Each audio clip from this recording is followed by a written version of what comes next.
Elementary ionic equilibrium. First part, part 1।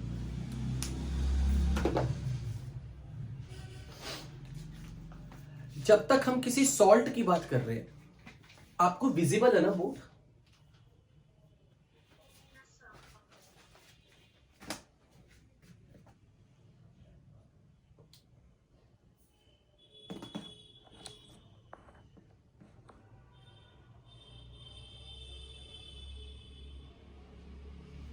Okay.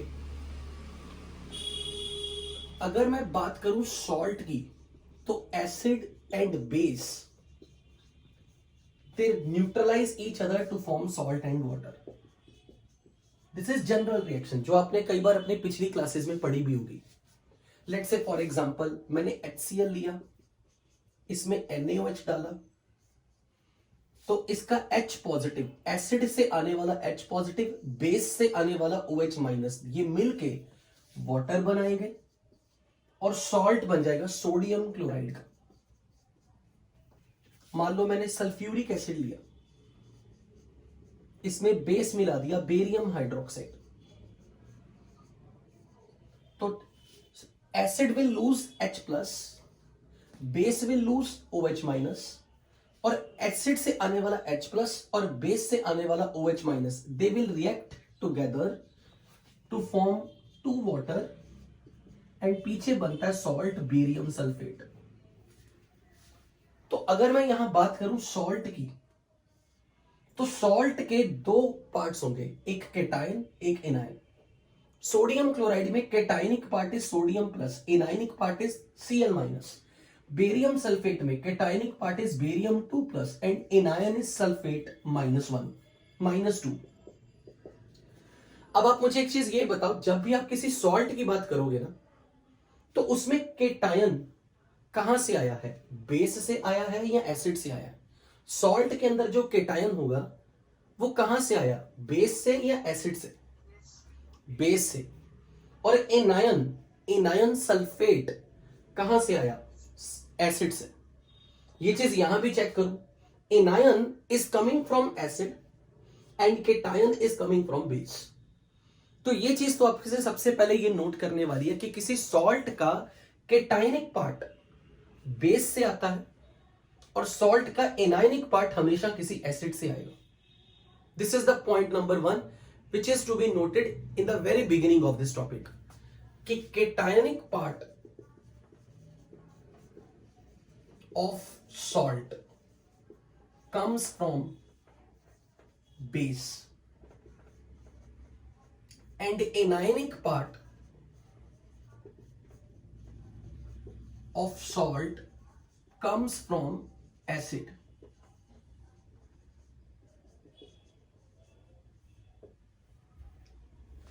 अब अगर मैं इस रिएक्शन को रिवर्स में देखूं, रिवर्स में यानी कि मैं एक सॉल्ट को पानी में डिसॉल्व कर दूं, किसी सॉल्ट का हाइड्रोलिसिस कर दूं। हाइड्रोलिसिस का मतलब उसकी वाटर के साथ रिएक्शन कर दूं। लेट्स से फॉर एग्जांपल, अगर मैंने यहां पे लिखा होता है CH3COOH plus NaOH, this is base, this is acid. तो एसिड और बेस मिलके सॉल्ट बनाएंगे, तो एसिड से आएगा H प्लस और बेस से आएगा OH माइनस। और कार्बोक्सिलिक एसिड्स में only this hydrogen connected to oxygen is acidic, they will neutralize to form water and salt बन गया CH3COONA, सोडियम एसिटेट। अगेन ये सॉल्ट है जिसका एनायनिक पार्ट है एसिटेट और केटायनिक पार्ट है सोडियम। फिर से आप चेक कर सकते हो कि cationic part comes from base, anionic part come from acid. अब बात ये उठती है कि ये जो सॉल्ट है ये पानी में अगर सॉल्युबल है, जो कि यूजुअली होंगे, जो सॉल्ट पानी में सॉल्युबल है वो क्यों सॉल्युबल है? उसका कारण ये कि कोई भी सॉल्ट अगर पानी में सॉल्युबल है तो वो हमेशा वाटर के अंदर डिसोसिएटेड फॉर्म में रहेगा। किसी भी सॉल्ट के केटायन और एनायन NaCl की फॉर्म में जुड़े हुए नहीं रहेंगे।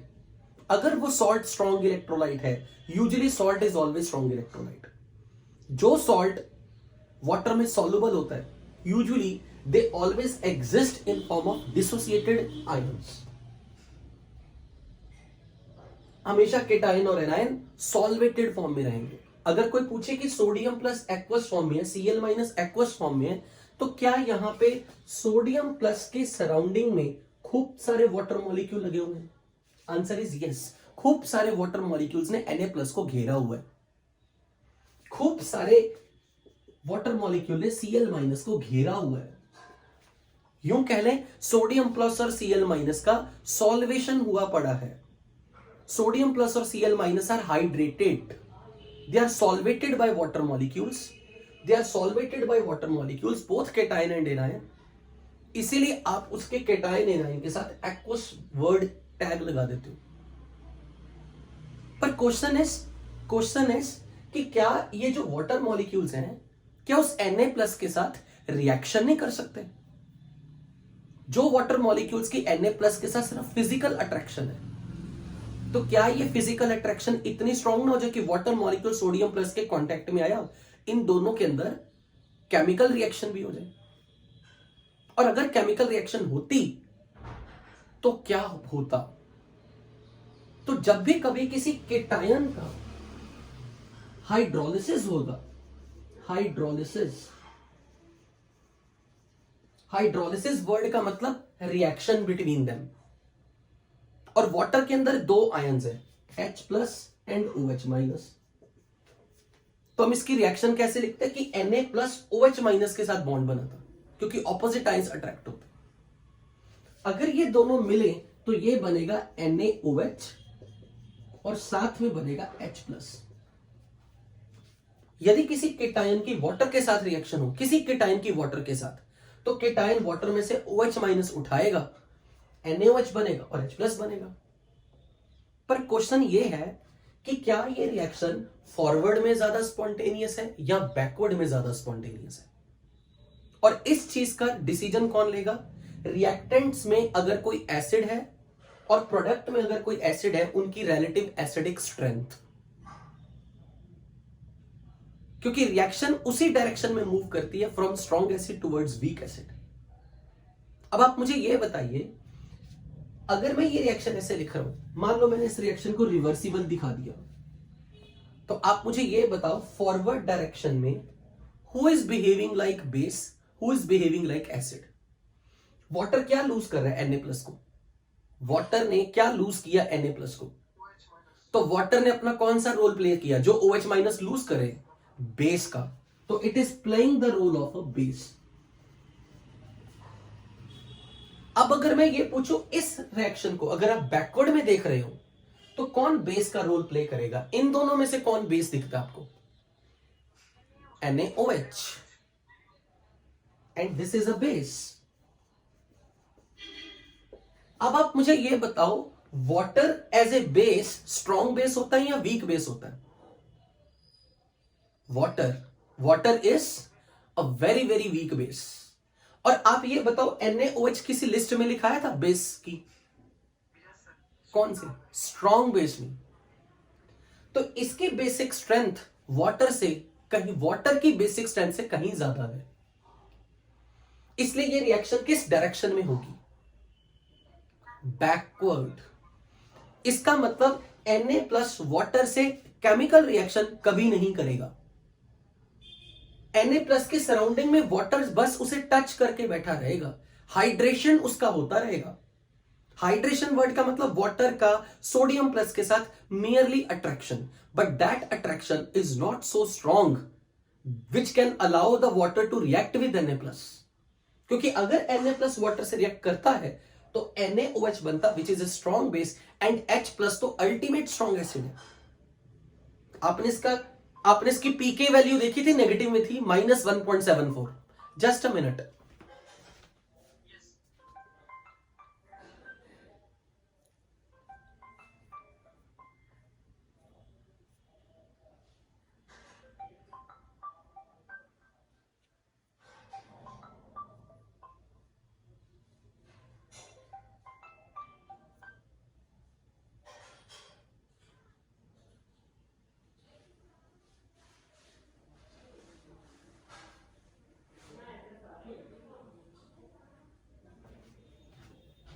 कैन यू हियर मी बच्चों? ओके, अगर आपको याद हो तो H plus is nothing but H3O plus, और आपने इसकी पीके वैल्यू अगर आपको याद हो -1.74 की थी, अगर आपको ध्यान हो तो। और इसका पीके नेगेटिव है। नेगेटिव पीके का मतलब क्या है? वेरी लो पीके और high pK. It is low value of pK और हाई वैल्यू ऑफ पीके। और जिस एसिड की पीके लो होती है उसकी एसिडिक स्ट्रेंथ ज्यादा मानी जाती है या कम मानी जाती है? Very high. जिस एसिड का पीके नेगेटिव है that is very very strong acid. और अगर ये स्ट्रॉन्ग एसिड प्रोडक्ट में है तो वो रिएक्शन बैकवर्ड कर देगा। इसका मतलब कि किसी केटायन का हाइड्रोलिसिस कभी नहीं हो सकता यदि प्रोडक्ट में बनने वाला बेस वाटर के कंपैरिजन में स्ट्रॉन्ग बेस हो, या प्रोडक्ट में बनने वाला एसिड रिएक्टेंट में एसिड के कंपैरिजन में प्रोडक्ट में बनने वाला एसिड ज्यादा स्ट्रॉन्ग हो। क्योंकि NaOH is a strong base. ये तो डिसोसिएटेड फॉर्म में रहना चाहेगा, वो तो चाहता ही नहीं कि वो NaOH बने, वो तो डिसोसिएटेड फॉर्म में रहेगा हमेशा। यानी कि अगर कोई केटायन किसी ऐसे बेस से आ रहा है जो कि स्ट्रॉन्ग बेस है, like NaOH, KOH, potassium hydroxide, caesium hydroxide, barium hydroxide, calcium strontium hydroxide, उन केटायंस का हाइड्रोलिसिस कभी नहीं हो सकता क्योंकि उनके हाइड्रोलिसिस से स्ट्रॉन्ग बेस बनेगा और स्ट्रॉन्ग बेस स्ट्रॉन्ग एसिड के साथ मिलकर रिएक्शन रिवर्स कर देगा। पर यदि ये केटायन किसी वीक बेस से आता, ये स्ट्रॉन्ग बेस से आने वाला केटायन था ना, मान लो मैंने कोई बेस वीक लिया होता, let's say ammonia, aqueous ammonia, this is acid, it will lose H plus, it will gain H plus, और ये सॉल्ट बनता CH3 COO negative NH4 plus. This is base, this is acid, और acid और base मिलकर बना रहे salt. मान लो मैं इस सॉल्ट का केटायन देखूं, cation comes from weak base, who is cation NH4 plus. अगर NH4 प्लस को मैं वाटर से रिएक्ट करवाऊं,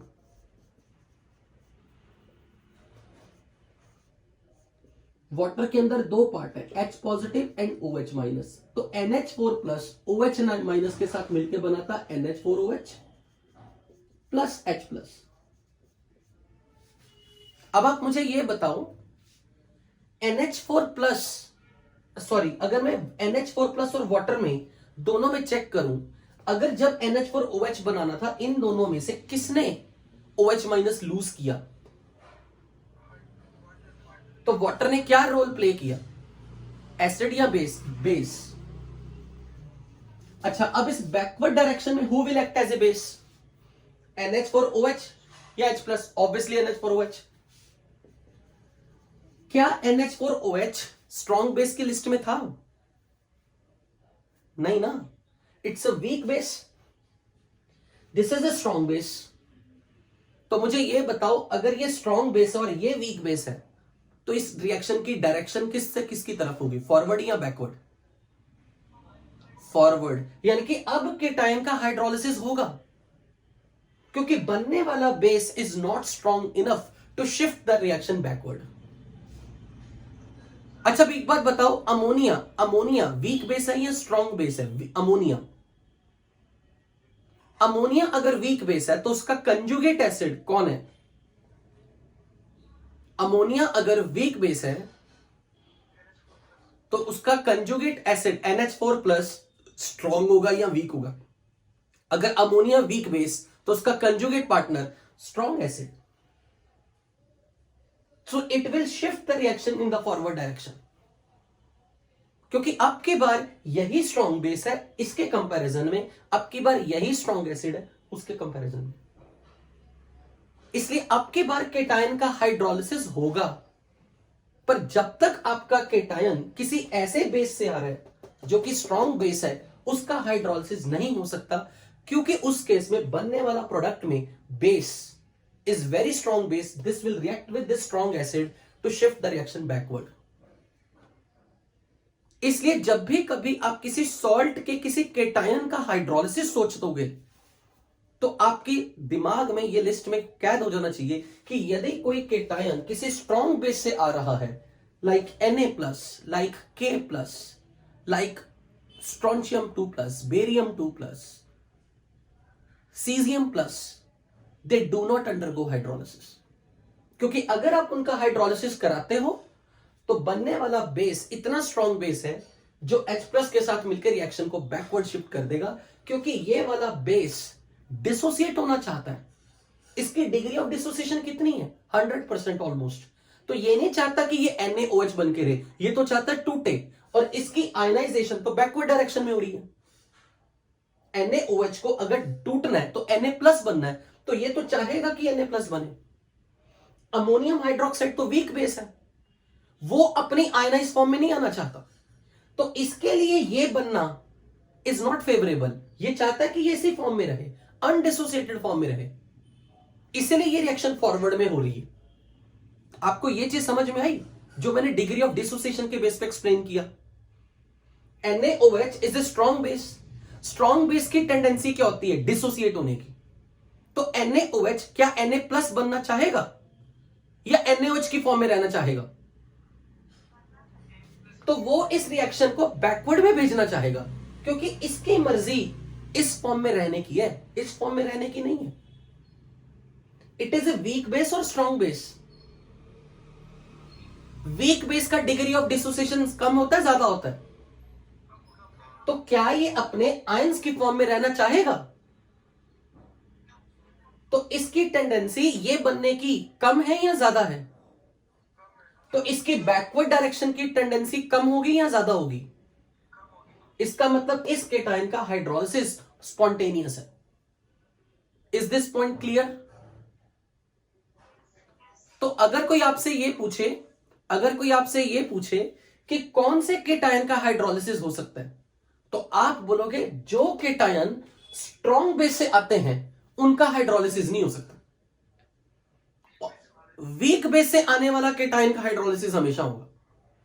सो अगर कोई भी स्ट्रॉन्ग बेस ले ले, sodium hydroxide, potassium hydroxide, rubidium hydroxide, caesium hydroxide, calcium hydroxide, strontium hydroxide, barium hydroxide, they are considered as strong base. So if in a salt cation is Na+, K+, rubidium+, cesium+, calcium 2+, strontium 2+, barium 2+, it will not undergo hydrolysis. हालांकि मैं इसको strong base मैं नहीं मानता personally, पर मैंने सिर्फ आपकी शीट के लिहाज से इसे स्ट्रॉन्ग बेस मानना हुआ है. मैं नहीं मानता, क्योंकि इसके लिए जब हम आगे इनऑर्गेनिक में एस ब्लॉक वगैरह के रिएक्शंस पढ़ते हैं, वहां पे जब आप आगे आने वाले आयनिक इक्विलिब्रियम में सॉल्युबिलिटी प्रोडक्ट नाम के टॉपिक में जाओगे, वहां हम इसे क्लियरली वीक बेस की तरह ट्रीट करते हैं. इनका डिग्री ऑफ डिसोसिएशन इतना भी नहीं अच्छा होता, क्योंकि they are not very highly soluble in water. इसलिए मैं अगर इसको लिख रहा हूं तो मैं सिर्फ आपकी शीट को जस्टिफाई करने के लिए लिख रहा हूं. Otherwise personally I just believe कि अल्कलाइन अर्थ मेटल में अगर कोई स्ट्रॉन्ग बेस है तो वो सिर्फ बेरियम हाइड्रोक्साइड. सो अगर कोई H2O को अमोनियम हाइड्रोक्साइड के कंपैरिजन में वाटर स्ट्रॉन्ग बेस है, फॉर एग्जाम्पल यहां से देख लो, अमोनिया वाटर में हाइड्रोलाइज होके क्या बनाता है? NH4OH. ये अमोनिया वाटर से H+ लेगा तो NH4+ और OH- बनाएगा. ये रिएक्शन रिवर्सिबल है. अमोनिया स्ट्रॉन्ग बेस है या वीक बेस है? अमोनिया वीक बेस है. अब अगर अमोनिया वीक बेस है, इस फॉरवर्ड डायरेक्शन में ये बेस था और बैकवर्ड डायरेक्शन में ये बेस है, दोनों में से किसका बेसिक स्ट्रेंथ ज्यादा है? दोनों में से इसकी बेसिक स्ट्रेंथ ज्यादा है या OH माइनस की बेसिक स्ट्रेंथ है? Do you remember KB value of OH minus या PKB value of OH minus? If you don't remember, you should not ask this question. But if anyone remember the PKB value of OH minus, wrong. OH minus की PKB value या KB value बता दो, हमने derive की थी। OH minus का KB value या OH minus का PKB वैल्यू कोई बता दो। Anyone? Exactly, very good. PKB value of OH minus is -1.74. तो मैं OH माइनस को क्या बोलूं, स्ट्रॉन्ग बेस या weak base? And it is weak. तो अमोनिया की वाटर के साथ जब रिएक्शन होगी तो इस रिएक्शन की किस तरफ जाने की टेंडेंसी है, बैकवर्ड या फॉरवर्ड? बैकवर्ड। और रिएक्शन हमेशा किस डायरेक्शन से किस डायरेक्शन में जाती है, strong base toward weak base. तो अच्छा, अगर इन दोनों में अगर ये एसिड का रोल प्ले कर रहा है और इन दोनों में ये एसिड का रोल प्ले कर रहा है और अगर रिएक्शन बैकवर्ड जा रही है तो इन दोनों में कौन स्ट्रॉन्ग एसिड होगा? तो यहां NH4 plus relatively strong acid है लेफ्ट साइड में, तो इसकी डायरेक्शन फॉरवर्ड में जाने की होगी या बैकवर्ड में? ये वीक बेस है या स्ट्रॉन्ग बेस है? Ammonium hydroxide is aqueous ammonia. Aqueous ammonia को अमोनियम हाइड्रोक्साइड भी बोल सकते हो आप। तो अगर मैं यहां बात करूं कि ये मेरे लिए एक वीक बेस है, किसके कंपैरिजन में? वाटर के कंपैरिजन में, क्योंकि ammonium hydroxide is none other than aqueous ammonia. इसे ये लिख सकता हूं। सो फॉर एग्जाम्पल अगर मैं इस रिएक्शन में जो यहां पर जब मैं लिख रहा हूं ना, इट्स लाइक एक्वस अमोनिया, तो मैं ये कहना चाह रहा हूं कि ये वीक बेस है वाटर के कंपैरिजन में। इसलिए इस रिएक्शन की टेंडेंसी, मतलब इसकी बेसिकली टेंडेंसी बैकवर्ड आने की। या इसको मैं बेटर एक्सप्लेनेशन ऐसे देता हूं, वेट, इसमें कहीं ना कहीं कंफ्यूजन जनरेट होता है कुछ कुछ पॉइंट पे। एक मिनट रुको, इसको बेटर वे में एक्सप्लेन करता हूं यहां से। हाँ, कोई स्टूडेंट कुछ कहने वाला था।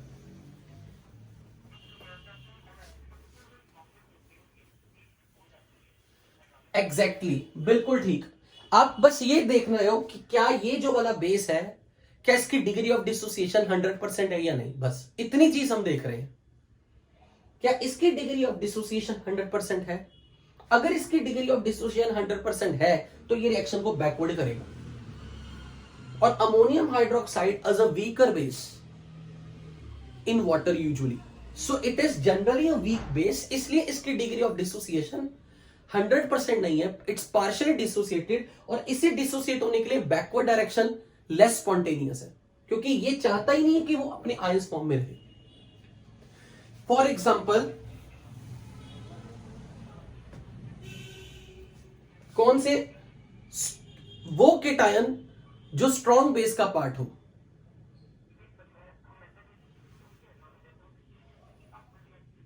देखो, ये जो रिएक्शन का फॉरवर्ड जाना ही हाइड्रोलिसिस है।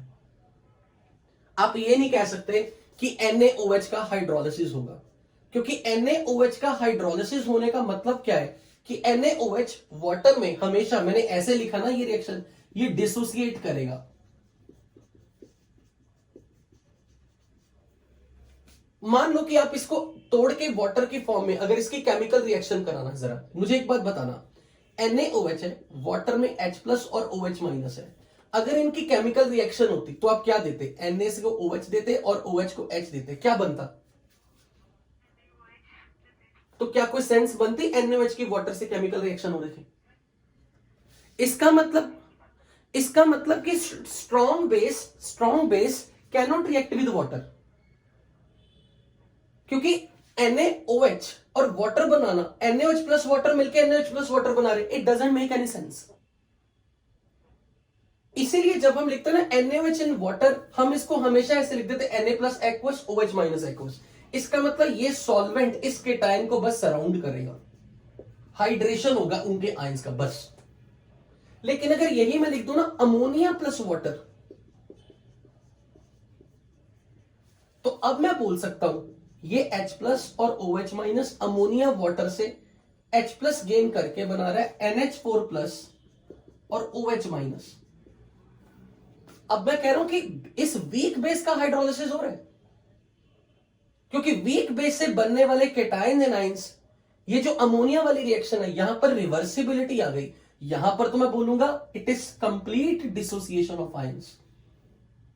इनकी टेंडेंसी रिएक्शन को बैकवर्ड करने की बहुत ज्यादा है, इसीलिए ये वीक बेस है, क्योंकि इसके बेसिक स्ट्रेंथ इसके कंपैरिजन में ये वीक बेस है।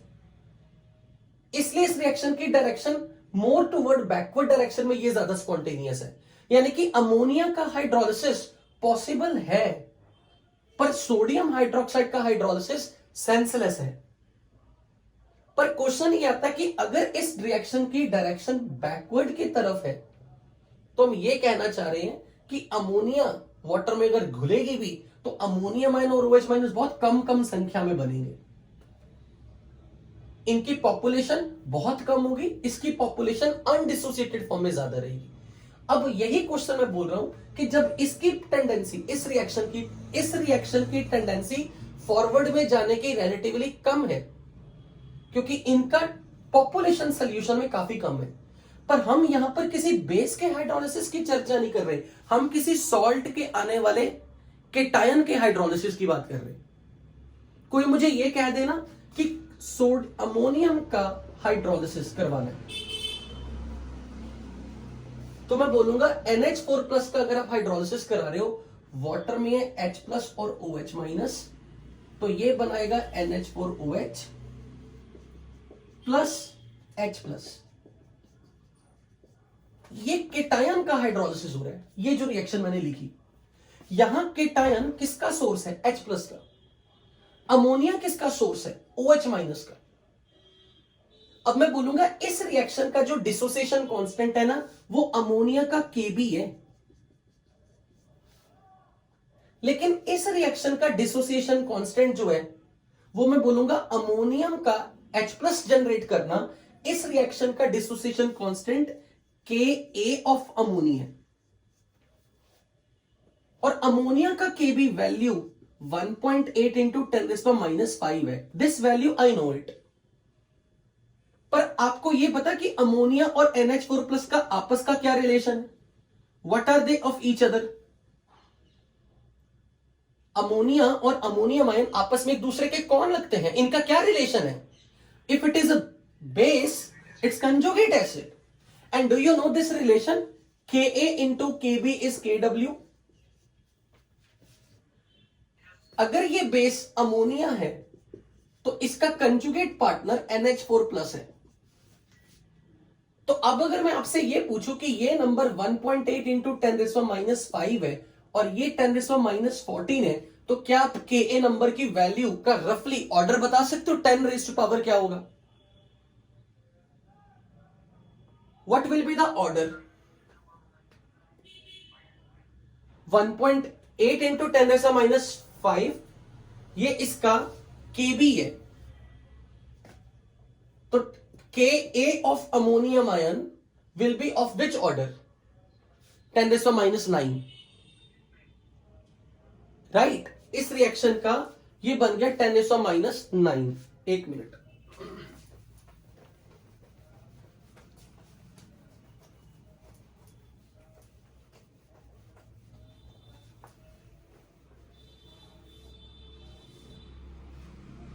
सो आपने यहां से मुझे यह बता दिया Ka of ammonium ion is 10⁻⁹ order का।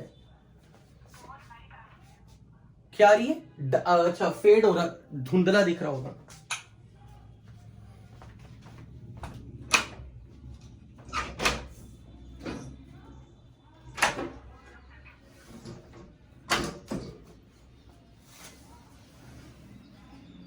अभी बेटर हुआ?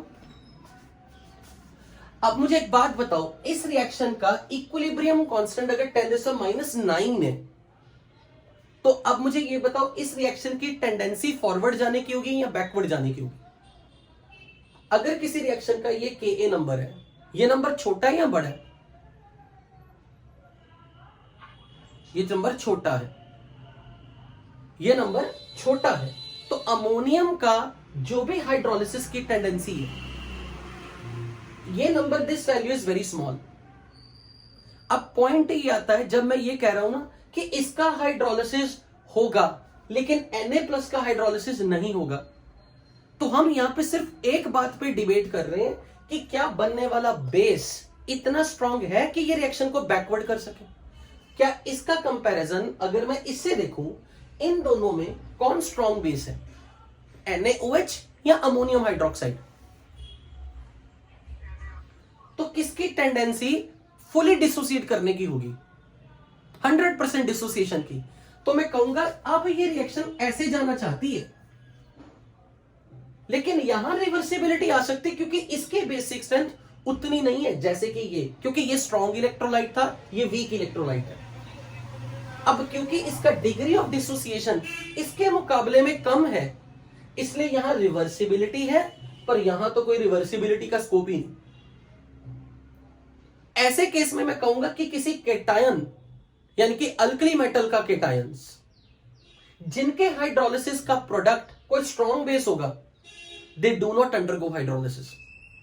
पर यदि किसी केटायन के हाइड्रोलिसिस का प्रोडक्ट एक ऐसा बेस है जो कि वीक इलेक्ट्रोलाइट है, ये रिएक्शन फिर भी पॉसिबल है।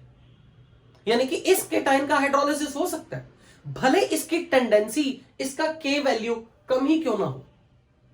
पर अगर कोई पूछे ना इस बैकवर्ड डायरेक्शन में रिएक्शन हो रही है, तो मैं बोलूंगा बैकवर्ड डायरेक्शन का K इनफाइनाइट है, तो फॉरवर्ड डायरेक्शन का K कितना होगा? 0।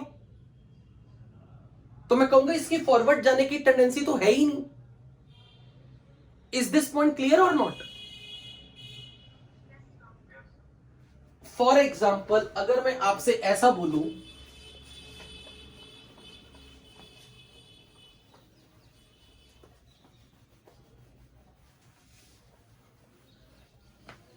लेट्स से फॉर एग्जाम्पल मैंने आपसे ऐसे पूछा सीजियम केटायन का हाइड्रोलिसिस कराना है, और मुझे ये डायरेक्शन आपने डिसाइड करके देनी, और लेट्स से मैंने यहां पे बोला एल्यूमिनियम 3+ का हाइड्रोलिसिस कराना। अब कोई आपसे ये पूछे कि सीजियम प्लस पे वाटर का रिएक्शन करवाया और यहां 2 आयंस है H+ और OH-, इन्होंने मिलके बनाया सीजियम हाइड्रोक्साइड प्लस H+। अच्छा, एल्यूमिनियम 3+ वाटर से क्या उठाएगा, H+ या OH-? OH-। और न्यूट्रलाइज होने के लिए मैं इसके लिए 3 मोल वाटर लूंगा, क्योंकि इसे 3 OH- चाहिए पूरा न्यूट्रलाइज होने के लिए। तो अब यहां पे बनेगा AlOH थ्राइस प्लस H+। पहली बात तो मुझे यह बताओ, प्लस चार्ज पहले से बढ़ गया घट गया? प्लस चार्ज बढ़ गया, तो उसकी टेंडेंसी OH- को अट्रैक्ट करने की ज्यादा हो गई या कम हो गई? तो इस रिएक्शन की टेंडेंसी फॉरवर्ड में जाने की ज्यादा होगी या ऊपर वाली रिएक्शन की? कौन OH- को ज्यादा अट्रैक्ट कर रहा है? Al3+। तो इसके फॉरवर्ड डायरेक्शन में जाने की टेंडेंसी ज्यादा है या इसकी फॉरवर्ड डायरेक्शन में जाने की टेंडेंसी ज्यादा है? Al3+ की ज्यादा। तो किसका हाइड्रोलिसिस होगा, किसका हाइड्रोलाइज होने की टेंडेंसी ज्यादा है? Al3+ की। अच्छा, अब मुझे यहां से डिसाइड करके बताओ, सीजियम हाइड्रोक्साइड और एल्यूमिनियम हाइड्रोक्साइड में कोई स्ट्रॉन्ग बेस, इनमें से किसका डिग्री ऑफ डिसोसिएशन 1 है? तो अगर इसकी डिग्री ऑफ डिसोसिएशन 1 है, तो ये तो आयंस फॉर्म में रहना चाहेगा ना, कि एसोसिएटेड फॉर्म में रहना चाहेगा? तो इसका आयन तो ये है ना, तो इसकी ऐसा करने की tendency is always more. It does not want to exist like this, it wants to exist like this.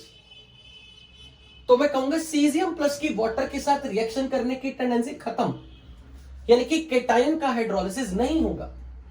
पर it's a weak electrolyte, it's a weak base, इसकी टेंडेंसी डिसोसिएट होने की नहीं है इतनी, क्योंकि इसका degree of dissociation is very less than 1। इसलिए एल्यूमिनियम 3+ का तो हाइड्रोलिसिस होगा, पर सीजियम प्लस का हाइड्रोलिसिस नहीं होगा।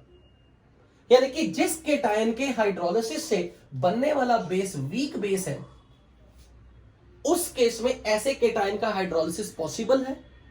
और अगर यही मैंने लिख दिया होता barium 2+,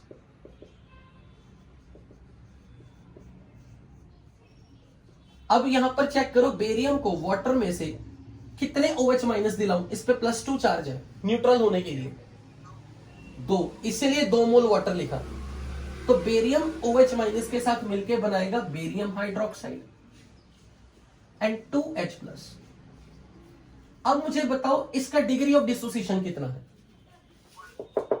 it's a strong base, तो इसकी टेंडेंसी क्या बनने की होगी, BaOH ट्वाइस या बेरियम आयन, आयन बनने की। तो इसके केस में ये रिएक्शन ऐसे हो रही है, यानी कि बेरियम 2+ का हाइड्रोलिसिस नॉट पॉसिबल, क्योंकि उसके हाइड्रोलिसिस से बनने वाला इलेक्ट्रोलाइट वेरी स्ट्रॉन्ग इलेक्ट्रोलाइट है, इसकी डिग्री ऑफ डिसोसिएशन 1 है, तो ये रिएक्शन को बैकवर्ड शिफ्ट कर रहा है पूरा का पूरा। क्या ये चीज क्लियर हुई? कर ही नहीं सकते, कभी नहीं, कभी नहीं कर सकते।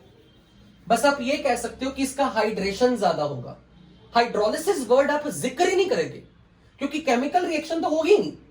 बस ये कहोगे कि it will attract water molecules more, it will attract OH- more because its hydration is more than this। and hydration का मतलब है किसी आयन के सराउंडिंग में वाटर मॉलिक्यूल्स ने उसको घेर लिया बस, पर केमिकली अटैक नहीं किया उसके ऊपर। Is this clear?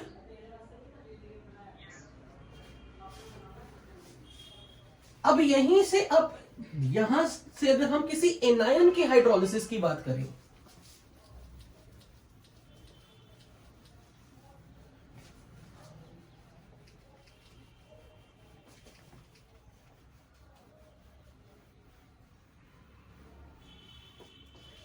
अगर मान लो कोई एनायन का हाइड्रोलिसिस हो, let's say Cl-, Cl- water में किसके साथ बॉन्ड बनाना चाहेगा, ये नेगेटिव चार्ज है, आपके H+ के साथ, तो HCl प्लस OH- बना। अब चेक करो क्या इसका डिग्री ऑफ डिसोसिएशन 1 है, तो ये Cl- के फॉर्म में रहना चाहेगा या HCl जुड़े हुए की फॉर्म? तो क्या Cl- का हाइड्रोलिसिस, ये रिएक्शन फॉरवर्ड में जाएगी या बैकवर्ड में? बैकवर्ड में जाएगी। सो दिस इज नॉट पॉसिबल। अगर यही मैं सल्फेट लिख लूं, वाटर में H+ और OH-, सल्फेट किससे बॉन्ड बनाना चाहेगा, पॉजिटिव या नेगेटिव? कितने H+ इसे न्यूट्रल होने के लिए चाहिए? सो अगर ये 2 H+ लेके बनाए H2SO4, अब आप इसके बारे में क्या मानते हो, इसकी डिग्री ऑफ डिसोसिएशन? तो इट इज नॉट पॉसिबल कि सल्फेट का हाइड्रोलिसिस हो। तो आप क्या बोलोगे, जिस एनायन के हाइड्रोलिसिस से स्ट्रॉन्ग एसिड बनता है, उस एनायन का हाइड्रोलिसिस नहीं हो सकता। और क्या आपको स्ट्रॉन्ग एसिड की लिस्ट याद है? HI, HBr, HCl, H2SO4, HNO3, HClO4, HClO3।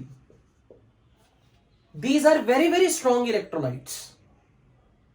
तो अगर कोई आपको ये कह देना क्या ClO3- का हाइड्रोलिसिस पॉसिबल है, क्या ClO4- का हाइड्रोलिसिस पॉसिबल है?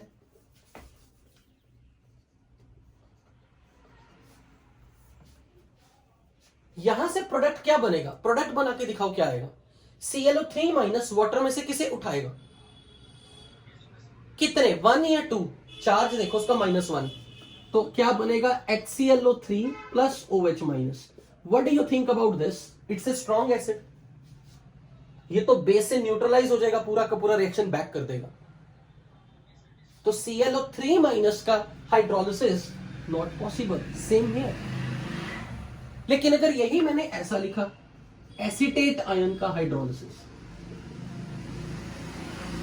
अब मुझे बताओ इसका हाइड्रोलिसिस की अगर मैं बात करूं, ये वाटर में से किसे उठाए? H प्लस, क्या बनाए? CH3COOH plus OH minus. अब ये बताओ कि एसिटिक एसिड वीक इलेक्ट्रोलाइट या स्ट्रॉन्ग इलेक्ट्रोलाइट? तो क्या ये रिएक्शन फॉरवर्ड में हो सकती है? क्या ये रिएक्शन को बैकवर्ड पूरा कर देगा? नहीं कर पाएगा। So there is always a reversibility. तो मैं बोलूंगा कि इस रिएक्शन की टेंडेंसी फॉरवर्ड में जाने की सफिशिएंटली है, यानी कि इस एनायन का हाइड्रोलिसिस हो सकता है, क्योंकि इस एनायन से बनने वाला एसिड वीक एसिड है। अच्छा मुझे ये बताओ, फॉरवर्ड डायरेक्शन में किसने एसिड का रोल प्ले किया? इन दोनों में फॉरवर्ड डायरेक्शन में who is playing the role of acid? ये वाटर ने एसिड का रोल प्ले किया, और एसिटिक एसिड और OH माइनस में ये एसिड है। एसिटिक एसिड वाटर के रिस्पेक्ट में वीक एसिड है या स्ट्रॉन्ग एसिड है? वीक एसिड है। और अगर ये वीक एसिड है तो ये रिएक्शन को बैकवर्ड की तरफ पूरा शिफ्ट नहीं कर सकता। तो इस आयन का हाइड्रोलिसिस पॉसिबल है या नहीं? पॉसिबल है। So acetate ion can undergo hydrolysis.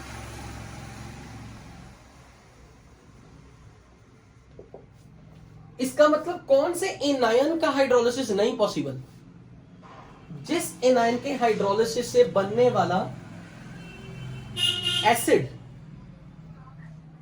Strong acid हो, यानी कि जिसकी डिग्री ऑफ डिसोसिएशन नियरली 1 हो, ऐसे वाले आयन का हाइड्रोलिसिस नहीं हो सकता। Is this point clear?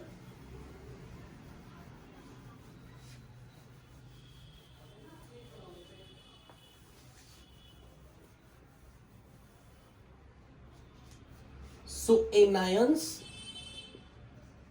like Cl minus, Br minus, I minus, sulfate, nitrate,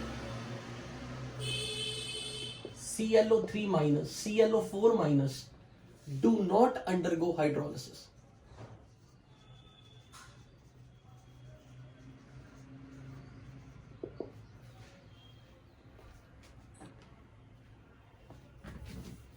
इसलिए आपको इस तरह के क्वेश्चन पूछे जाते हैं, what is the nature of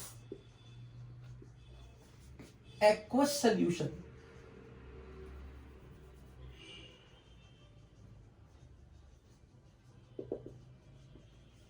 of following salt?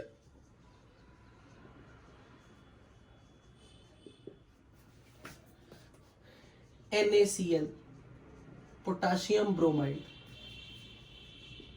Sodium acetate, ammonium chloride, barium nitrate,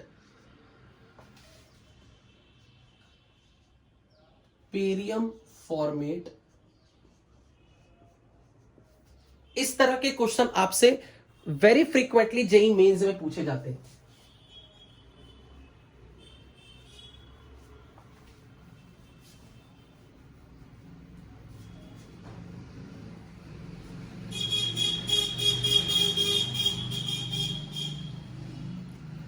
पहले तो ये चेक करो क्या इसके अंदर कोई H पॉजिटिव या OH माइनस है।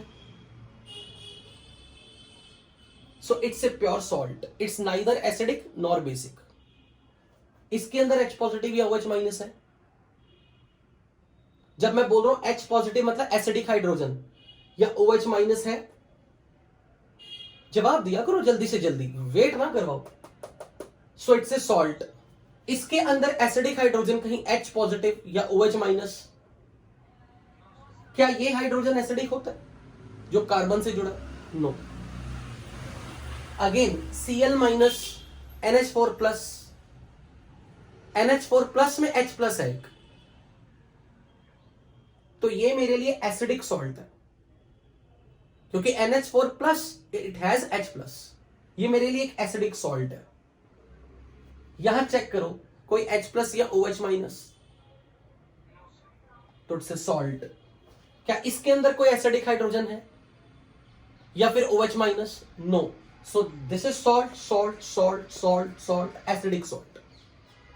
तो यहां से मैंने क्लियरली डिसीजन ले लिया, हमें नेचर अगर बतानी है फॉलोइंग इन सॉल्ट्स के एक्वस सॉल्यूशन की नेचर क्या है, एसिडिक, बेसिक या न्यूट्रल, तो मैं सीधा बोलूंगा इसका एक्वस सॉल्यूशन एसिडिक होगा। पर जिनको आप पूरा सॉल्ट अभी बोल रहे हो ना, उनको सीधा डिसीजन ही लेना है एसिडिक या बेसिक। सही तरीका क्या है? Aqueous solution of salt is acidic, basic और न्यूट्रल, ये कहने का सही तरीका क्या है? आपने देखना है कि क्या इसके केटायन या एनायन में से किसी का हाइड्रोलिसिस हो सकता है? क्या इसके केटायन या एनायन किसी का हाइड्रोलिसिस हो सकता है? सेम चीज आपने चेक करनी है, क्या एनायन या केटायंस में से किसी का हाइड्रोलिसिस हो सकता है? तो NaCl में अगर मैं Na प्लस का हाइड्रोलिसिस करवाऊं और Cl माइनस का हाइड्रोलिसिस करवाऊं, ये दोनों नहीं हो सकते। इसका मतलब ना इसके केटायन का हाइड्रोलिसिस होगा ना इसके एनायन का हाइड्रोलिसिस होगा, हम कहेंगे इसका एक्वस सॉल्यूशन इज न्यूट्रल। तो 25 डिग्री पे इसके एक्वस सॉल्यूशन की पीएच कितनी आएगी? 7। So its aqueous solution is neutral because neither Na plus undergo hydrolysis nor Cl minus undergo hydrolysis. अब यहां चेक करके बताओ, क्या K प्लस का हाइड्रोलिसिस हो सकता है? क्या Br माइनस का हाइड्रोलिसिस हो सकता है? Br माइनस का हाइड्रोलिसिस होगा तो क्या बनता प्रोडक्ट में क्या बनता? Br माइनस को वाटर में से क्या मिलता? HBr, और HBr स्ट्रॉन्ग एसिड है या वीक एसिड है? तो बताओ क्या इसका हाइड्रोलिसिस कराना है या नहीं? नहीं कराना। तो इसका हाइड्रोलिसिस भी नहीं होगा क्योंकि इससे इसका Br माइनस का अगर हाइड्रोलिसिस करवाओगे तो इसे HBr दो and this is a strong electrolyte, ये रिएक्शन को बैकवर्ड कर देगा, पूरा बैकवर्ड ले जाएगा क्योंकि इसका degree of dissociation is almost 1। तो पोटेशियम ब्रोमाइड के एक्वस सॉल्यूशन का हाइड्रोलिसिस होगा या नहीं? नहीं हो सकता। अब ये चेक करो, इसके किसी केटायन या एनायन में से किसी का हाइड्रोलिसिस पॉसिबल है? केटायन का पॉसिबल है। Na प्लस का हाइड्रोलिसिस, केटायन आपको मालूम है कौन होता है? यार क्या बात कर रहे हो, केटायन कैसे तुम इतनी 11th पास कर गए अभी तक कि तुम्हें केटायन एनायन तो पता होना चाहिए। Who is cation? सो क्या केटायन का हाइड्रोलिसिस होगा? एनायन का होगा। तो एनायन का हाइड्रोलिसिस यहां से अब आप बताओ, जब इसका हाइड्रोलिसिस होगा तो अब ये रिएक्शन लिख के बताओ क्या होगा? यहां रिवर्सिबिलिटी आएगी। अब तो एसीटेट का हाइड्रोलिसिस से क्या बनाएगा? CH3COOH plus OH। अब आपने ये बोलना है इसके हाइड्रोलिसिस से एक स्ट्रॉन्ग बेस जनरेट हो रहा है और स्ट्रॉन्ग बेस के जनरेट होने से सॉल्यूशन की नेचर बेसिक हो गई। तो एनायन के हाइड्रोलिसिस से हमेशा सॉल्यूशन बेसिक बनेगा। Anionic hydrolysis makes the solution basic. Sorry, anion के हाइड्रोलिसिस से हमेशा सॉल्यूशन की नेचर बेसिक होगी। Anionic hydrolysis makes the solution basic. तो अगर इसके एक्वस सॉल्यूशन की पीएच आपसे पूछी जाए 25 डिग्री पे, क्या बोलोगे? It's aqueous solution will have pH 7 से ज्यादा। अब ये बताओ इस रिएक्शन में एसीटेट किस चीज को लूज कर रहा है? OH माइनस को। तो ये रिएक्शन एसीटेट की कौन सी नेचर बता रही है, बेसिक या एसिडिक? बेसिक। तो इस एसीटेट ने वाटर में से क्या गेन किया, तो इसने क्या रोल प्ले किया? तो इस रिएक्शन के लिए मैं के को क्या लिखूं, के ए या के बी? इसका के बी ऑफ एसीटेट। तो जब भी किसी एनायन का हाइड्रोलिसिस होगा आपने लिखना है के बी ऑफ दिस। अब इसको कैसे लिखोगे, concentration of this into concentration of this upon concentration of this.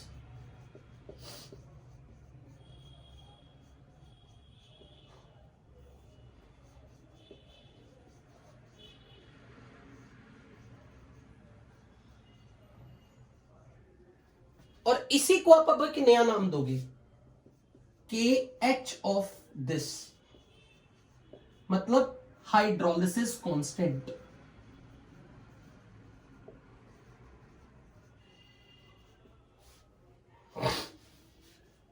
अब आप मुझे ये बताओ, के B of CH3COO minus into K a of dash is KW। Kb of CH3CO minus into Ka of dash is KW. Acetic acid. तो अब आपको ये पता होना चाहिए कि अब आप यहां ऐसे लिखोगे Kb of acetate which is KH which is equal to KW upon Ka of acetic acid. KW upon K of acetic acid। इसका मतलब KW अपॉन उसका KA जो यहां बन रहा है, OH माइनस के साथ जो बन रहा है, इसका KA KW by K of this. क्या ये चीज समझ में आई? कैसे लिखी मैंने? पहले मैंने बोला कि एसीटेट इस रिएक्शन में क्या रोल प्ले कर रहा है, बेस का या एसिड का? कैसे पता लगा? दो कारणों से बताओ कि ये बेस है। एक तो इसका एक्वस सोल्यूशन में क्या जनरेट हो रहा है, OH माइनस, और दूसरा ये वाटर में से H प्लस गेन कर रहा है, तभी ये बना। तो it's playing the role of a base. तो इस रिएक्शन का equilibrium constant Kb of acetate कहलाएगा। फिर आप इक्वेशन लिखोगे कि Kb of acetate into Ka of dash is KW, और वहां से आप इसका Kb का वैल्यू लिखोगे और इसी Kb का नाम रखोगे KH ऑफ दिस, जिस आयन का हाइड्रोलिसिस हो रहा है। बोलो भाई, ये चीज समझ में आई?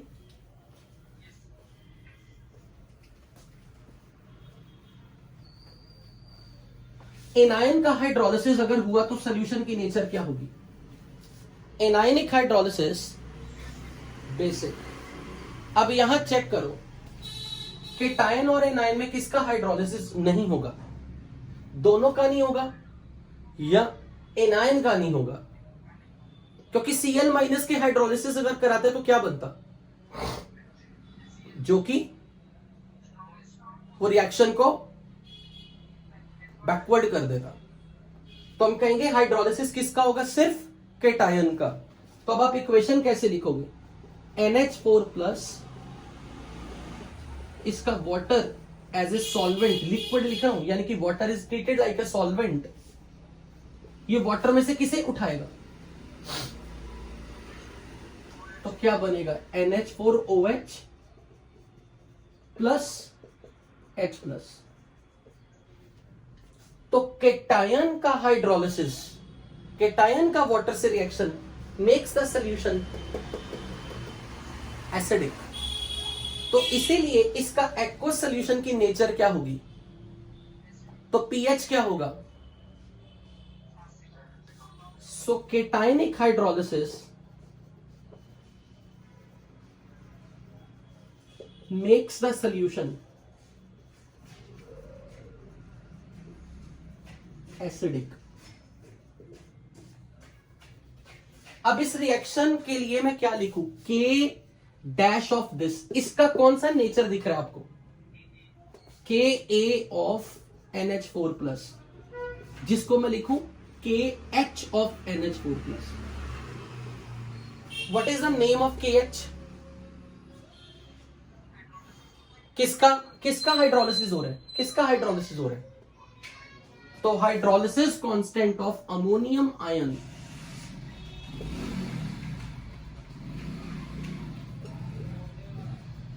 Is Ka of ammonium ion, जिसको कैसे लिखोगे? Concentration of NH4OH into concentration of H plus upon concentration of NH4 plus. अब ये बताओ Ka of ammonium into Kb of dash is Kw NH3 Kb of ammonium. तो मैं इसको क्या लिखूंगा? Kw upon Kb of aqueous ammonia. और जब भी एक्वस अमोनिया मैंने लिखना है, आपकी नजरों में ये NH4OH है, दे आर जस्ट सेम। यानी कि बनने वाले कंसेंट्रेशन ही एक्वस अमोनिया ही अमोनियम हाइड्रोक्साइड कहलाता है। अमोनिया का एक्वस सोल्यूशन ही NH4OH बोला जाता है। तो जो बेस बन रहा ना, उसी का Kb आ गया। इसलिए नीचे Kb ऑफ NH4OH लिखा हो या Kb ऑफ एक्वस अमोनिया लिखा हो, बात सेम है, इट्स ए सिनोनिम।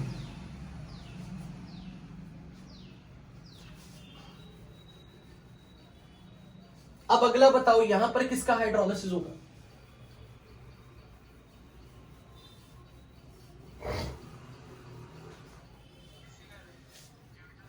किसी का नहीं होगा। क्यों? क्योंकि यहां पर केटायन कौन है? Barium 2 plus. बेरियम 2 प्लस के हाइड्रोलिसिस से क्या बनता? जो कि नाइट्रेट के हाइड्रोलिसिस से क्या बनता? जो कि तो इसके एक्वस सॉल्यूशन की पीएच आगे बढ़ के बताओ। यहां पर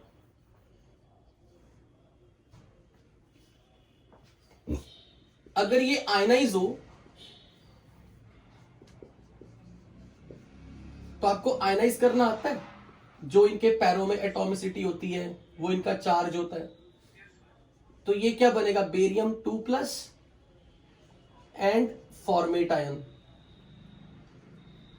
जो इसके पैरों में वो इसका कॉफिशिएंट होगा, जो इसके पैरों में है वो इसका चार्ज होगा। मालूम है ये क्रिस क्रॉस करके कभी किया 9th 10th में ऐसा? तो अब बताओ इन दोनों में से किसका हाइड्रोलिसिस होगा? केटायन का या एनायन का? तो एनायन का हाइड्रोलिसिस मेक्स द सॉल्यूशन। तो इसका एक्वस सॉल्यूशन क्या होगा? पीएच। इक्वेशन क्या लिखोगे? फॉर्मेट आयन का हाइड्रोलिसिस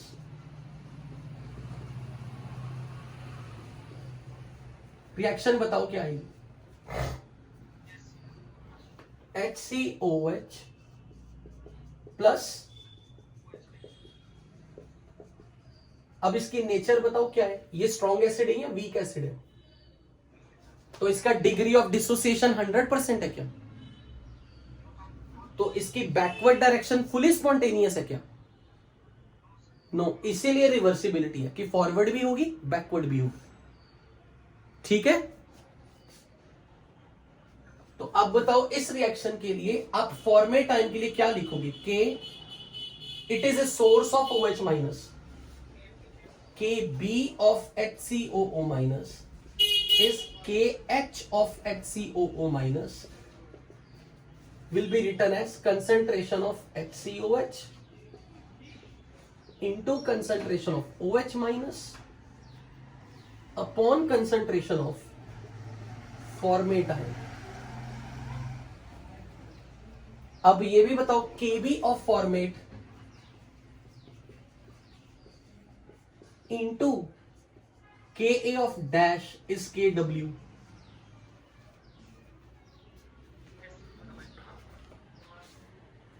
तो मैं इसको क्या लिख दूं? Kb of formate is equal to Kw upon Ka of HCOOH।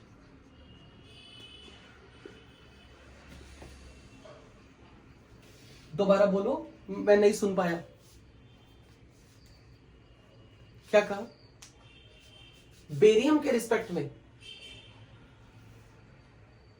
HCOO minus है ना ये एनायन, इसका हाइड्रोलिसिस करा दो तो ये वाटर में से H प्लस उठा लेगा, ये नेगेटिव है ना, वाटर में से H प्लस उठाएगा तो ये बनेगा, पीछे वाटर का OH माइनस रह गया। हो जाएगी ये चीज आपको क्लियर कि किसका एक्वस सोल्यूशन एसिडिक है, किसका एक्वस सोल्यूशन बेसिक है।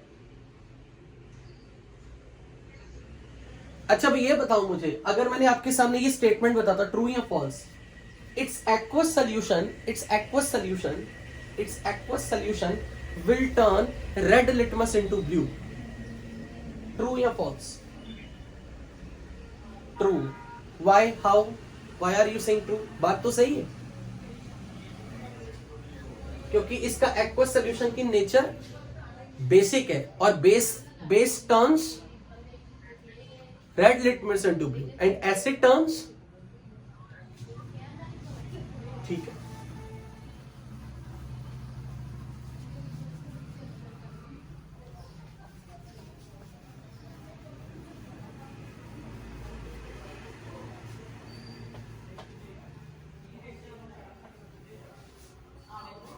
हाँ जी पूछो।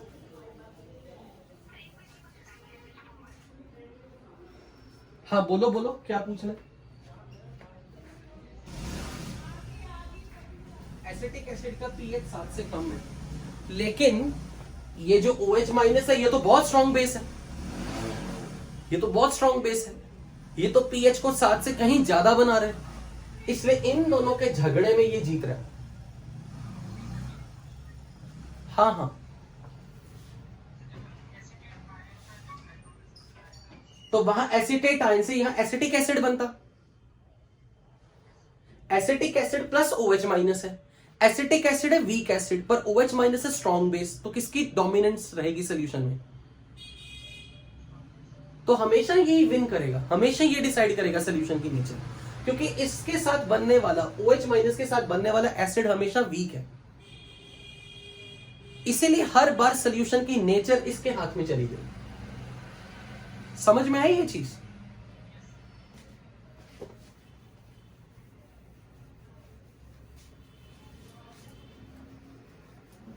अब आपने कुछ इक्वेशंस लिखने सीखने मेरे से।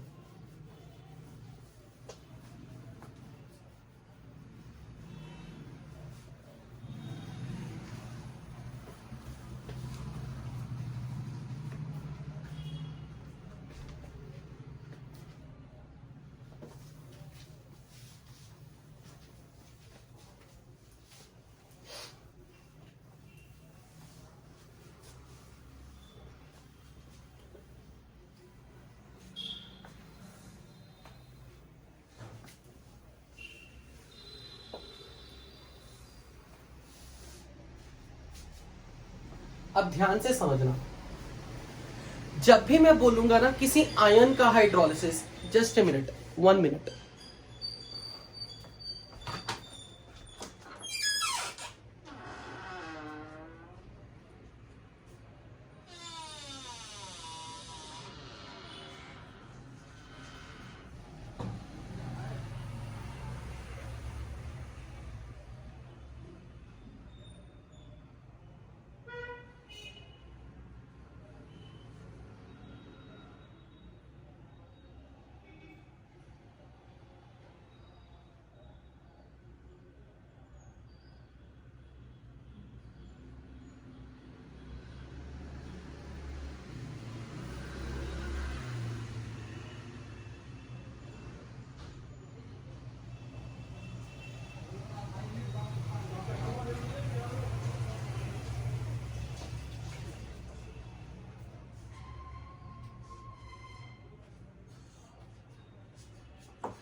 आवाज आ रही है आपको?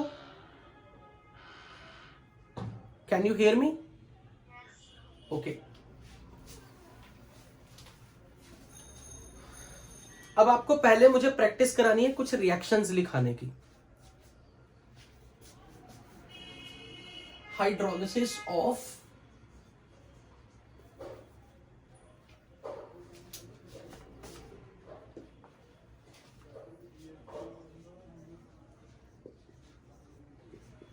Polyvalent ion.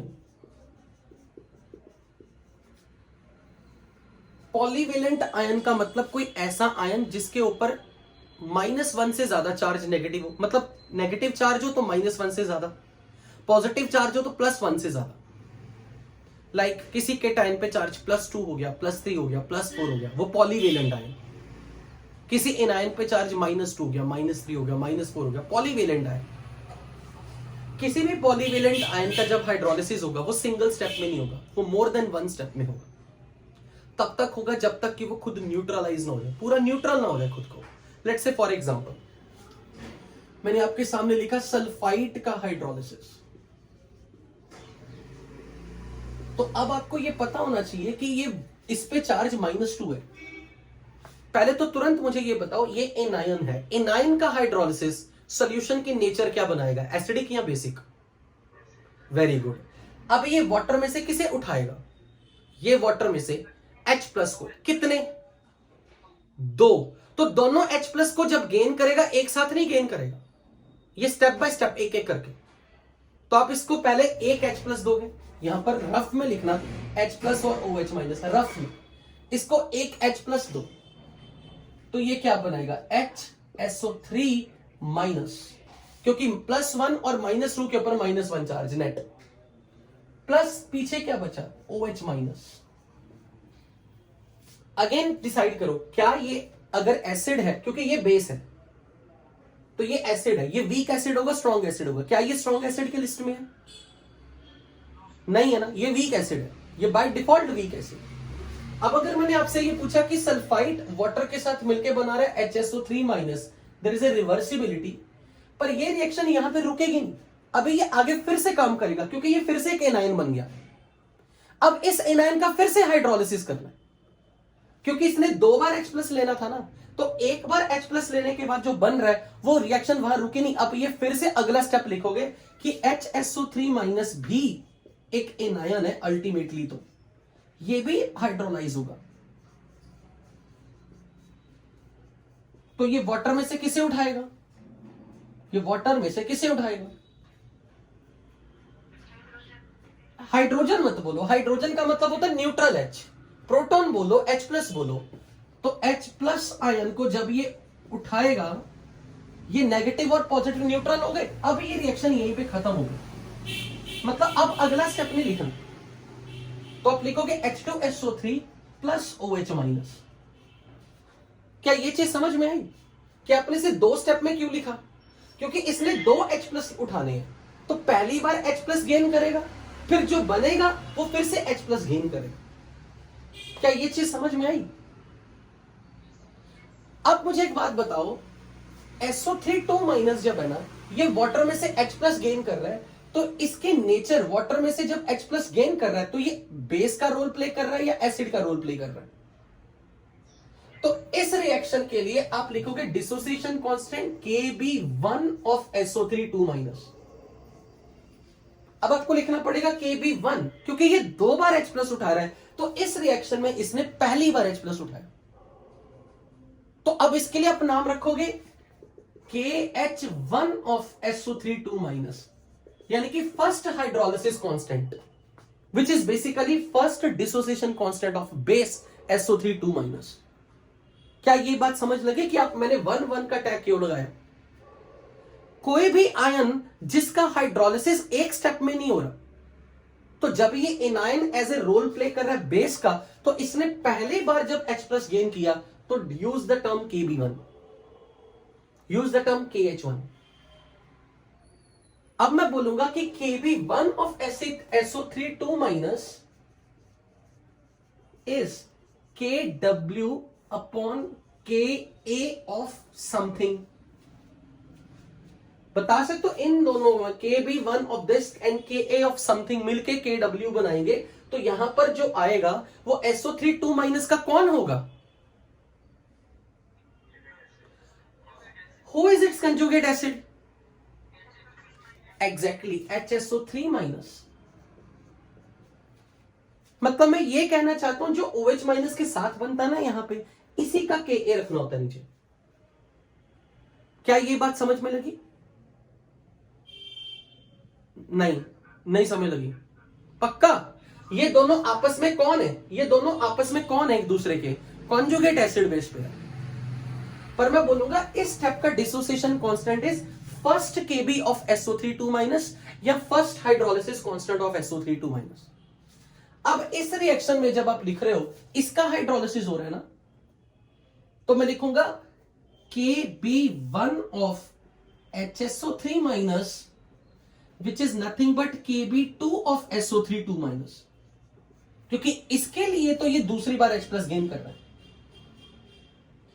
ये तो पहली बार H प्लस गेन कर रहा है, पर इसकी नजरों में तो ये दूसरा प्रोटॉन गेन कर रहा है। तो मैं लिखूंगा KB2 of SO3 is KB1 of HSO3 which will be equal to KW upon क्या? H2SO3 का क्या? Ka of H2SO3। पर जो चीज मुझे सिखानी है वो ध्यान से अब देखना। अब H2SO3 जो है इसके पास कितने एसिडिक हाइड्रोजन है? 2 ना। अच्छा अब ये बताओ H2SO3 जब 2 H प्लस लूज कर सकता है तो यहां बैकवर्ड डायरेक्शन में H2SO3 बना और यहां बैकवर्ड डायरेक्शन में HSO3 बना, तो क्या मैं इस नंबर को ये लिख सकता हूं KW upon Ka2 of H2SO3 and इस नंबर को लिख दूं Ka1 ऑफ H2SO3। क्या ये स्टेप समझ में लगा? नहीं लगा? ये एसिड का रोल प्ले कर रहा है ना बैकवर्ड डायरेक्शन में, तो इसका पहला Ka है। बैकवर्ड में जब ये एसिड का रोल प्ले कर रहा है इसका तो पहला Ka है, पर इसका पहला Ka इसके लिए तो उसका दूसरा Ka है। क्या ये चीज समझ लगी है? हाँ डबल डबल मतलब double double Ka of this, यहां सेम ही तो है, इसको Ka1 बोलना चाहिए हमें क्योंकि ये तो डाइप्रोटिक एसिड है, इसके तो एक से ज्यादा Ka हैं, तो Ka लिखना नहीं चाहिए, हमें लिखना पड़ेगा Ka1 क्योंकि H2CO3 is playing the role of acid in the backward direction। इसलिए हमेशा जब भी कभी आपका बनने वाला एसिड डाइप्रोटिक है तो डाइप्रोटिक एसिड का आपको लिखना पड़ेगा Ka1 Ka2। अब इसके लिए मैंने एक टेक्निक बनाई हुई है, यूजुअली मैं जो अपने स्टूडेंट्स को सिखाता हूं, मैं हमेशा उनको ये बोलता हूं Kb of anion is Kw upon Kai of conjugate Kai of acid where I is charge on anion। मतलब मैं ये सिखा रहा हूं, अगर मैंने इसके ऊपर चार्ज लिखा ना -2 तो यहां मैं लिखूंगा Ka2, पर कौन से एसिड का? H2SO3 का। अगर यहां चार्ज है ना -1 तो बेसिकली Ka1। आपको ये पता लगा मैंने क्या बोला? अभी नहीं आया समझ में, ये अभी मैं नहीं मान सकता, ध्यान से देखना। फॉस्फेट का अगर मैंने हाइड्रोलिसिस लिखा है ना, तो अब मैं लिखूंगा कि फॉस्फेट प्लस वाटर प्रोड्यूसेस, बताओ क्या बनेगा? HPO4 plus OH-। अगर क्या बोले इस रिएक्शन में फॉस्फेट का Kb1, मैं लिखूंगा it is KW upon Ka of HPO4 which is basically KW upon Ka3 of H3PO4। क्या ये पता लगा H3PO4 वर्ड मैंने कहां से डाला? कैसे कैसे? इसका हाइड्रोलिसिस, इसका भी हाइड्रोलिसिस आगे करोगे। कब तक करोगे? जब तक कि ये पूरा का पूरा न्यूट्रल हो जाए, इसको कितने H प्लस देने पड़ेंगे? इसलिए 3 H प्लस देने के बाद ये क्या बन जाएगा? H3PO4। तो मैं बोलूंगा क्योंकि बैकवर्ड डायरेक्शन में ये एसिड का रोल प्ले कर रहा है, तो H3PO4 का तो ये थर्ड डिसोसिएशन कांस्टेंट है। इसकी acidic dissociation constant Ka H3PO4 की थर्ड डिसोसिएशन कांस्टेंट है। क्या ये चीज पता चली है तुम्हें?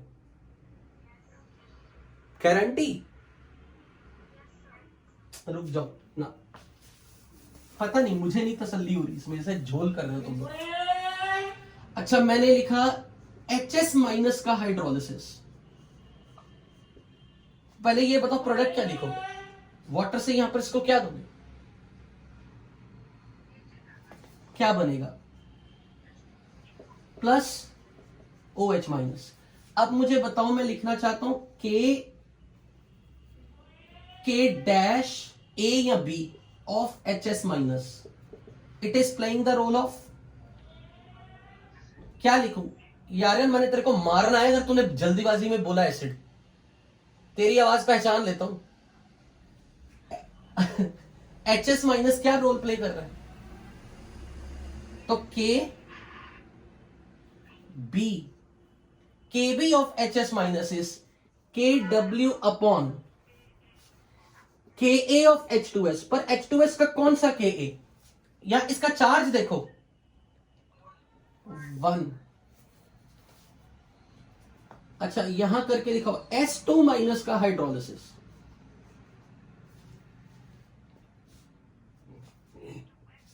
मारना मैंने खींच के H2S, HS minus plus OH minus, क्या लिखू? K of what? S2 minus.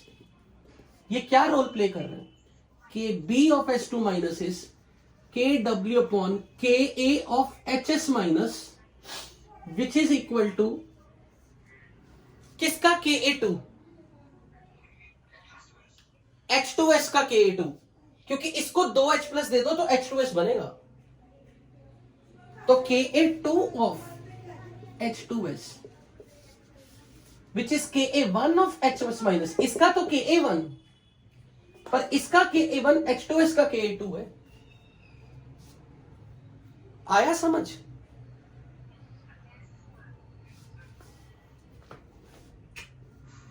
बिल्कुल भी नहीं। यहां लिख के दिखाओ अपने आप, चलो अपने आप लिख के दिखाओ।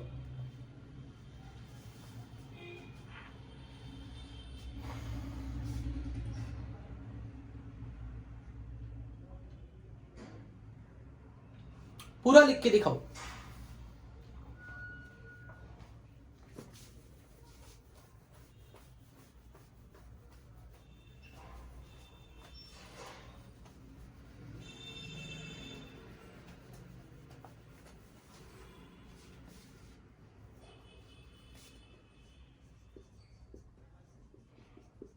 ऑक्सलेट का हाइड्रोलिसिस कराना है, बोलो।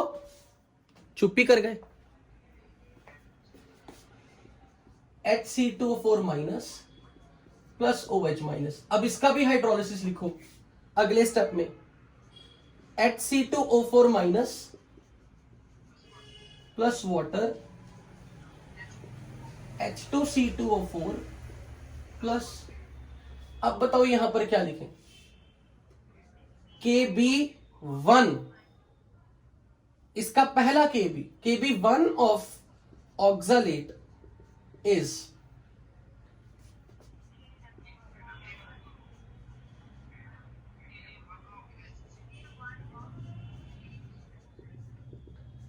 which is KW upon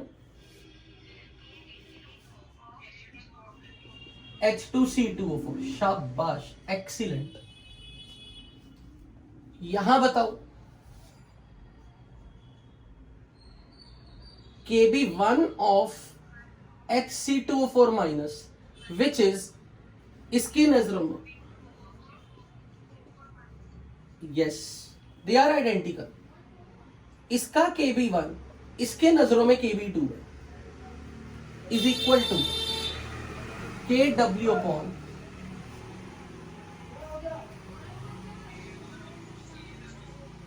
very good, शाबाश, एक्सीलेंट। समझ आया क्या? अच्छी तरह से। चलो इसका करके दिखाओ।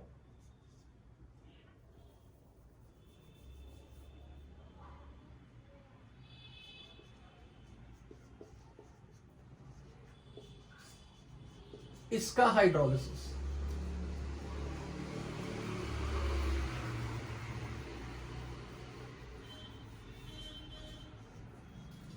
कार्बोनेट का हाइड्रोलिसिस।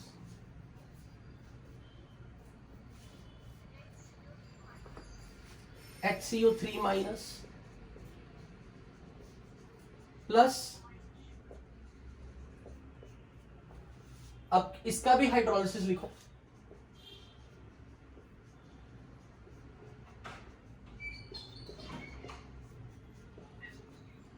H2CO3 प्लस, अब बताओ क्या लिखोगे?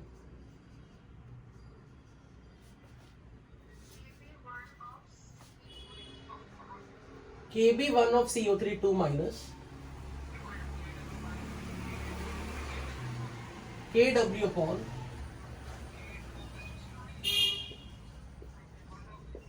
which is Ka1 of HCO3 minus।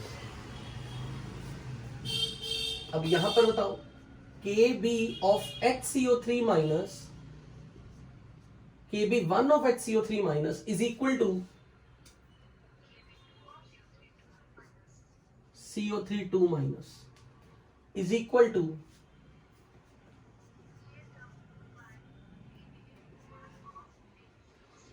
Ka1 of H2CO3। ठीक है ना?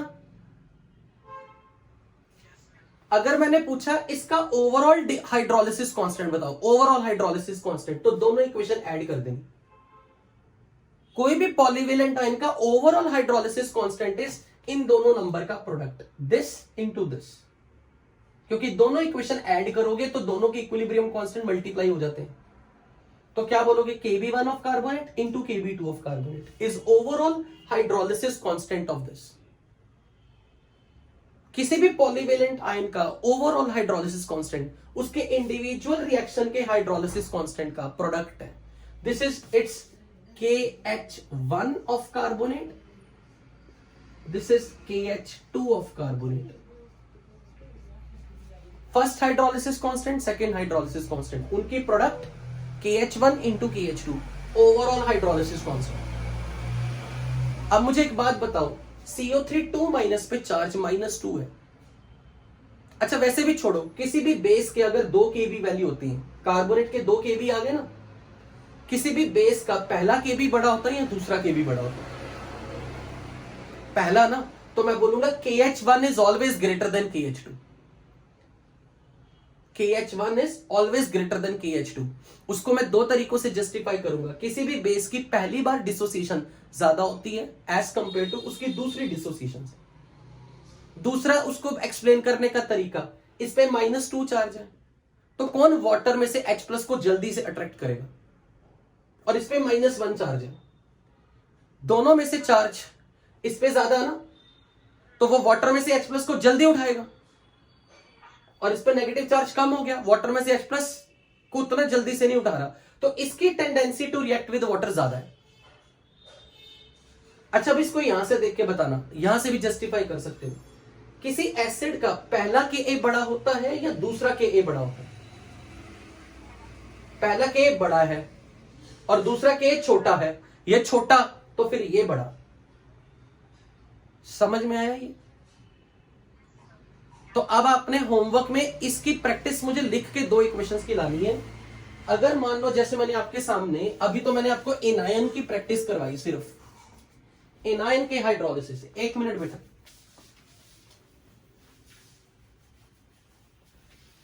तो अगर मैंने किसी केटायन, पॉलीवेलेंट केटायन का हाइड्रोलिसिस करवाना हो, इसका हाइड्रोलिसिस, इस पे चार्ज +3 है, तो ये कितने OH- उठाएगा? एक स्टेप में उठा लेगा। तो इसके कितने बार हाइड्रोलिसिस करना है? 3 बार। तो पहली बार इसे एक OH दो तो क्या बनेगा? AlOH। चार्ज बताओ। ये -1, इस पे +3, तो इस पे आ गया 2 प्लस H+। अगली बार ये भी इसका भी हाइड्रोलिसिस होगा।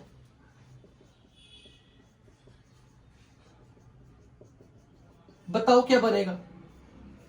ये वाटर में से किसे उठाएगा? ये केटायन है ना, केटायन वाटर में से क्या बनेगा? AlOH2। चार्ज बताओ। +1, क्योंकि इस पे -1, इस पे +2, मिलके +1। तीसरी बार इसका फिर से रिएक्शन करवाओ वाटर के साथ।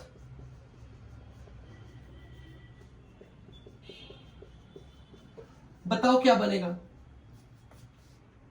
AlOH thrice. क्या फिर से रिएक्शन करानी है या रोक दे? न्यूट्रल हो गया। अब यहां पे मुझे बताओ इसने क्या रोल प्ले किया? तो आप इस रिएक्शन में इसको क्या बोलोगे? Ka1 of Al3+ is Kw upon इसका Kb।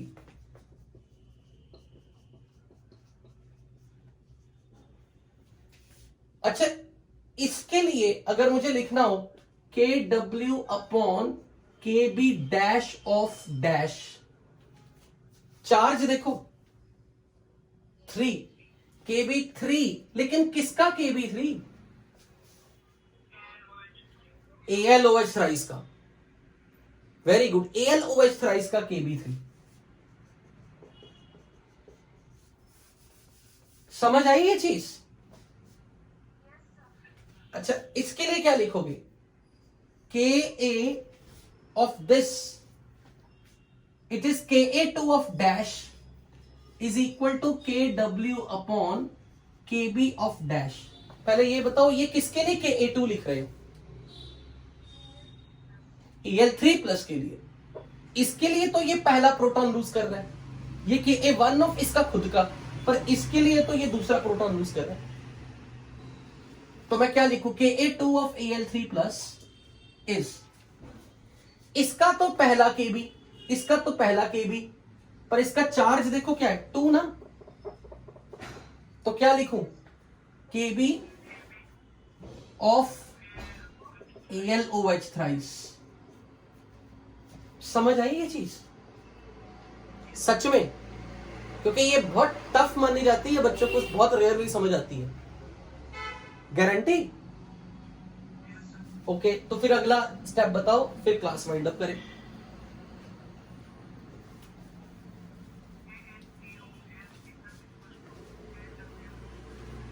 Ka3 of Al3+ is Kw upon Kb1 of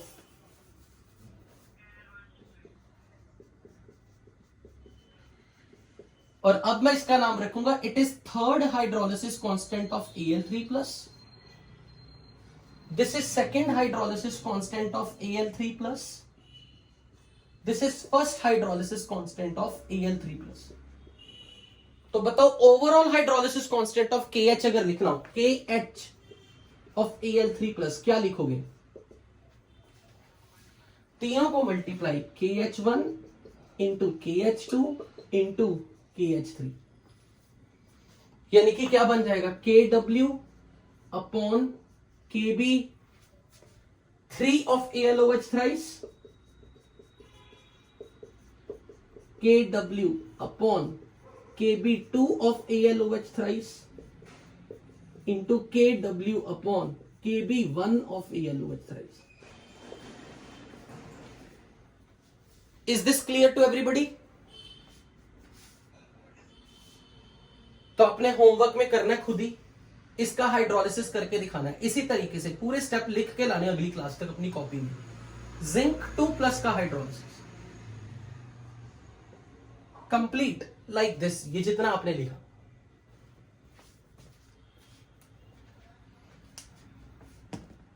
so that is all about today's class. अब कोई स्टूडेंट डाउट पूछ रही थी, मैंने बीच में रोक दिया था। हाँ भाई, एक गर्ल स्टूडेंट पूछ रही थी कुछ। एनीवन एल्स, किसी ने कुछ पूछना हो आज की क्लास से regarding?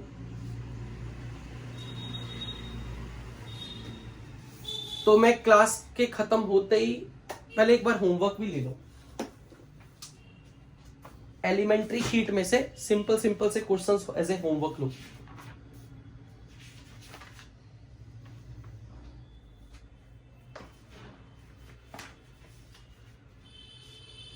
Exercise 1 part 1 section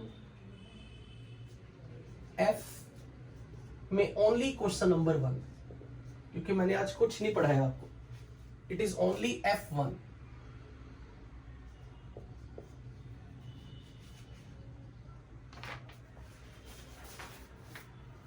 part 2 section F में से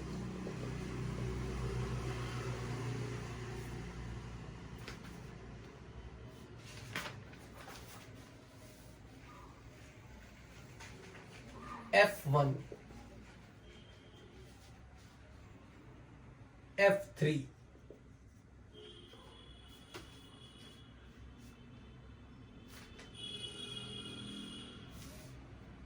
बस।